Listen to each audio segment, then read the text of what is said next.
The Channakeshava Temple, also known as the Keshava Temple, is a stunning example of Hoysala architecture located in Belur in the Hassan district of Karnataka, India. Constructed in the 12th century during the reign of King Vishnuvardhana of the Hoysala dynasty, the temple was built to commemorate his victory over the Cholas in the Battle of Talakad.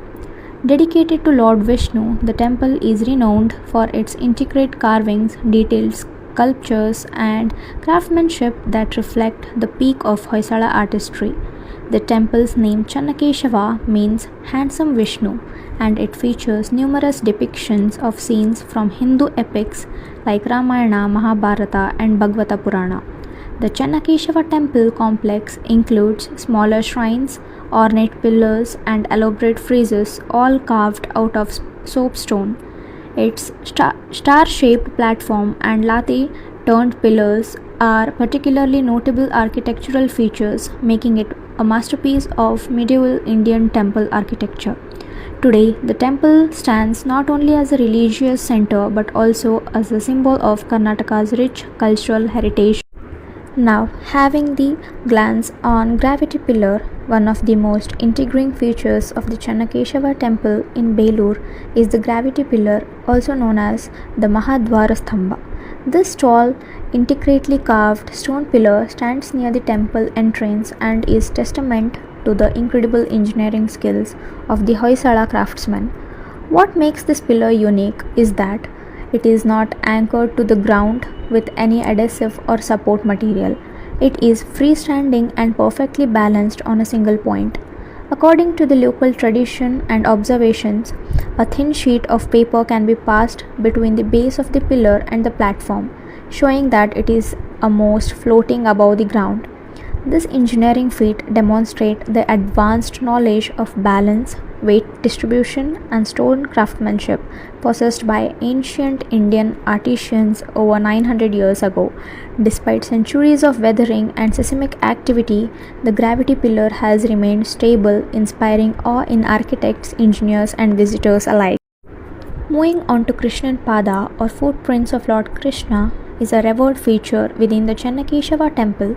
These sacred footprints are believed to represent the divine presence of Lord Krishna, an avatar of Vishnu, to whom the temple is dedicated.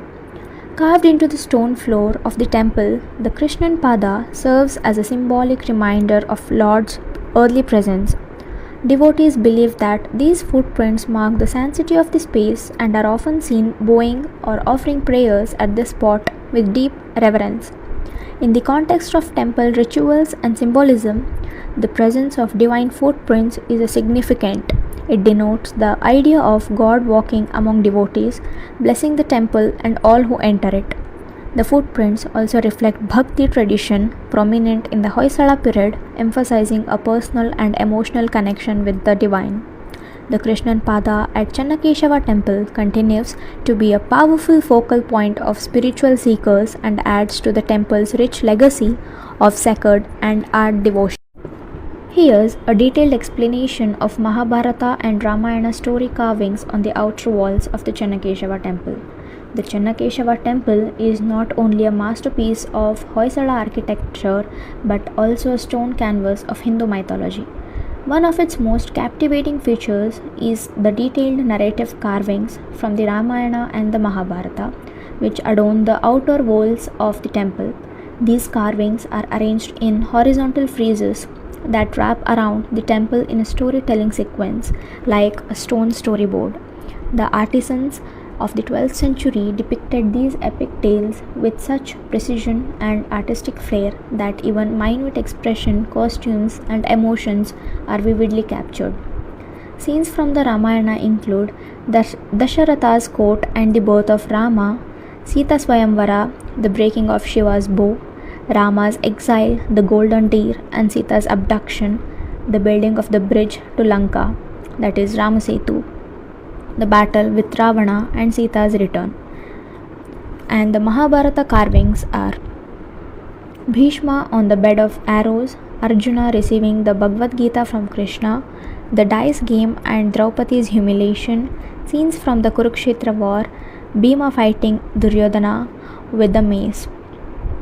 These carvings were not just decorative, they served as educational and spiritual tools, helping temple understand dharma and cosmic justice through visual storytelling. For a largely oral culture, these stone carvings played a critical role in preserving and spreading epic narratives. One of the most visually enchanting aspects of the Channakeshava temple is its sculptural celebration of dance.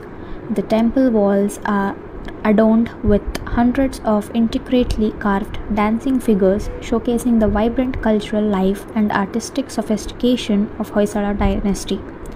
These carvings include celestial dancers and heavenly maidens in dynamic graceful poses, Bharatnatyam and other classical dance postures, gods and goddesses like Shiva as Nataraja and Krishna dancing with gopis. Each figure is carved with extraordinary detail, flowing garments, ornate jewelry, expressive gestures, and rhythmic body movements.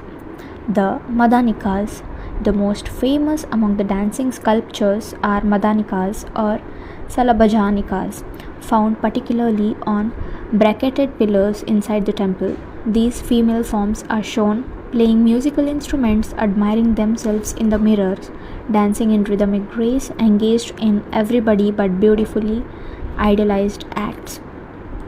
The dancing figures reflect the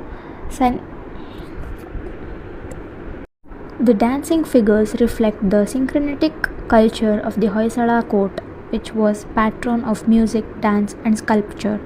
These carvings immortalize the cultural atmosphere of the 12th century, where temple art and performance arts were inseparable. They also serve a spiritual purpose. Dance in Hindu tradition is a form of devotion, a way to reach the divine. By depicting these dancers on the temple walls, the artisans reinforced the idea that art itself is a path to moksha.